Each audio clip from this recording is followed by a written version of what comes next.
How to log into a Riot account. Hi everyone, welcome back to Tech for Gamers, and in this video we are gonna learn how you can easily log into your Riot application on your smartphone or tablets. So without wasting much of our time, let's get started.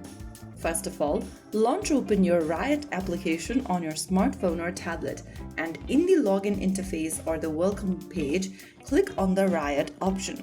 If you've previously created an account using the Riot option, do the same here. But if you've previously created an account with one of these options at the bottom, make sure to choose the same here as well. Since I chose Riot, I'm gonna tap on the Riot option. In the sign-in page, you need to enter your username and password. Go ahead and type in your correct username and password in the text boxes. After typing it down, click on the arrow button at the bottom.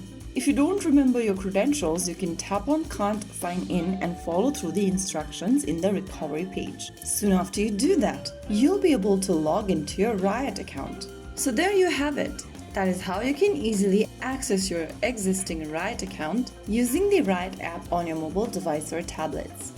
If you found the video helpful, don't forget to like, share, and subscribe to our channel. I will see you again in the next video. Thanks for watching.